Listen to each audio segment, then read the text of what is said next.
Hello, welcome to my channel. My name is Simone and I'm a wedding planner since more than 20 years.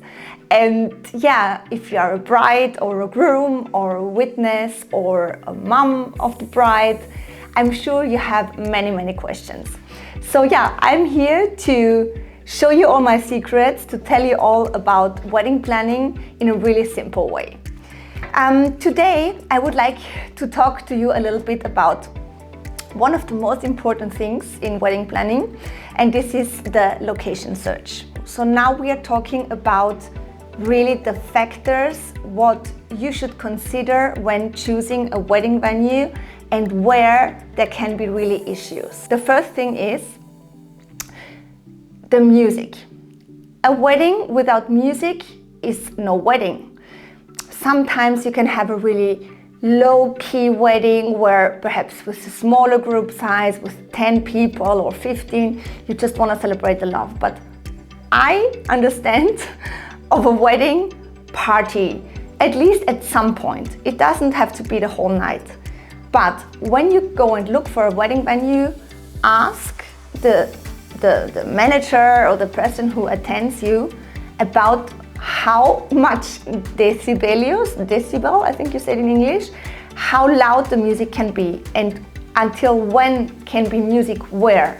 Because I have the impression the world is getting stricter and stricter, especially here in Mallorca where I live and where I'm doing the wedding planning.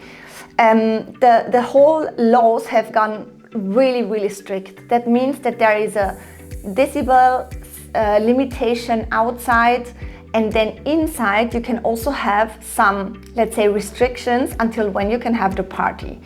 So in terms of music, if you want to have a good party and you choose a wedding venue, ask how loud the music can be, where music can be, and until when the music can be. If not, you will be disappointed, I assure you. Another limiting factor is, or very important for you, is a plan B. I know nobody wants to hear about it, that it will rain on your wedding day. There are, now that you are listening from all over the world, there are countries, or let's say cities or villages where the climate is not that fortunate as in Mallorca. So you have most likely rain than no rain. So your plan A most probably is inside and your plan B is outside. But in general, it doesn't matter where you are, you have to have a good option for bad weather. Also, if you are in Mexico on the beach, if you're getting married in Mallorca, of course in New York, wherever. But don't think that it cannot happen to you. Also, if you get married in a warm country, think about that you will be super disappointed if it's raining, and then you need at least a plan B what you are happy with. So go into the venue search also with the idea of how would it be if it was raining. Then another part what is very important is the transportation. That means all these things are, let's say, issues. If you don't think about, then it can be really expensive and annoying in a later stage, because when you have booked the venue, there's no getting back, then you have to deal with the issues what you perhaps have to confront. That means transportation. Depending on your group size, for example, if you have like 100 guests, 150 guests, especially here in Mallorca where I live, there are roads and streets that are really narrow, so big buses, big coaches cannot pass through or they cannot turn around. So this can be really expensive and annoying and complicated, because that makes the whole transportation concept really expensive. That means if you go for a venue, have a look how is the transportation possibilities, how are the transportation possibilities. Then the other part is, if you fall in love with the venue, and I will go now a little bit more into the possibilities of the venues, let's say like the different types of venues you can book. Is there, let's say, connected, or is there an exclusivity for this venue with a catering company. That means, for example, if you go and you find a location what costs $3,000, let's say like this, or $5,000, and you have another location what costs perhaps $8,000, and you think, oh, now I like both, let's go for the cheaper one.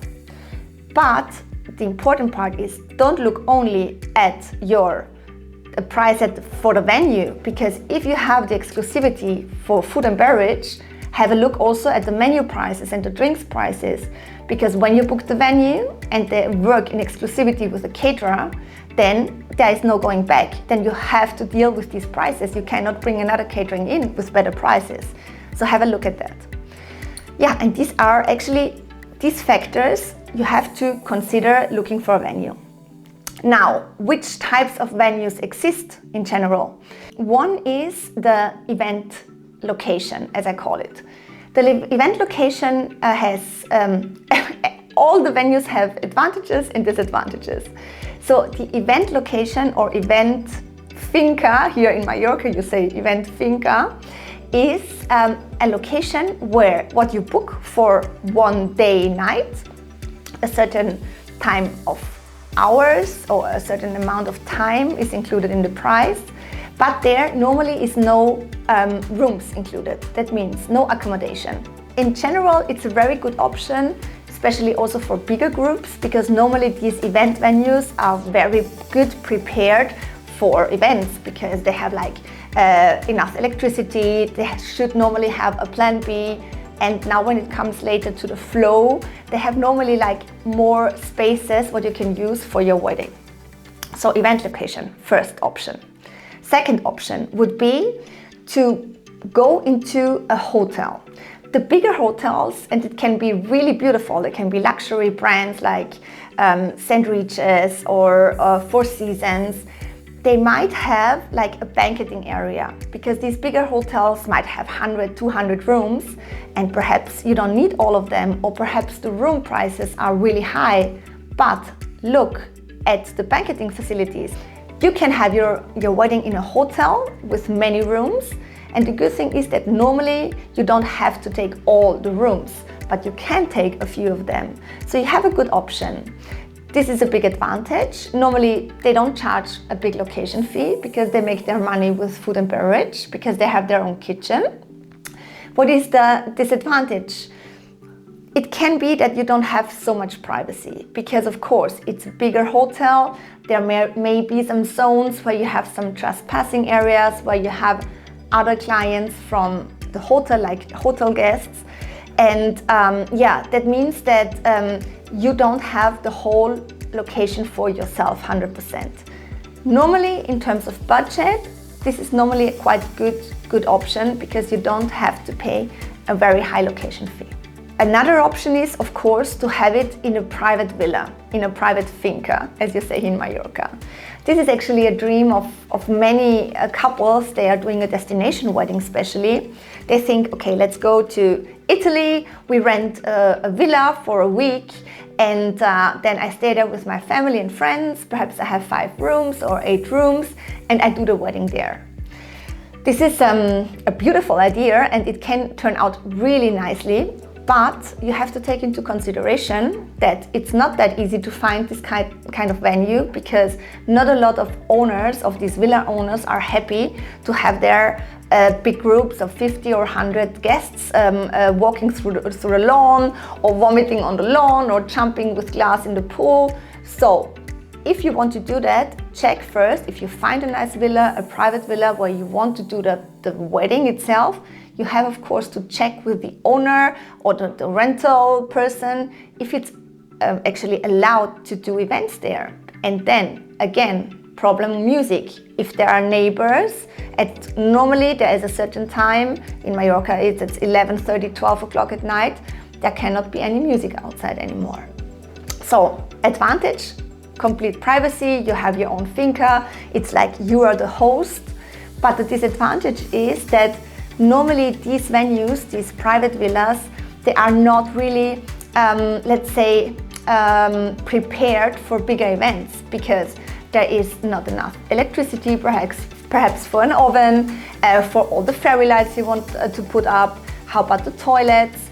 And does it have different spaces where you can do everything? So plan B, where do you fit 50 guests if it's raining? So in the end of the day, I actually always recommend this type of private villa weddings for smaller groups, 30, 40, 50 people. If you are more, you have enough space, think that there might come additional costs on your back if you do it in a private finca, because you have to provide the plan B, the tents, you have to provide, perhaps work with smaller buses because they cannot turn around, or the roads are narrow, etc. So summarizing, private villas, better for smaller groups. And then there's also like another option, another possibility, and this would be to take like a hotel in exclusivity. Normally, or what I have done in the past quite often, is if you have a small boutique hotel, you call it, with 25 or 15 or 35, even 40 rooms, and then you take this hotel in exclusivity. This is a beautiful option. Actually, this is a very luxury option because you have all the rooms, you have your privacy, and you can accommodate perhaps the biggest part of your guests there. So it's really comfortable because you don't need a lot of transportation. But you have to take care, because most probably this whole wedding is attached to their kitchen. So you have to like the food, what is provided by this hotel.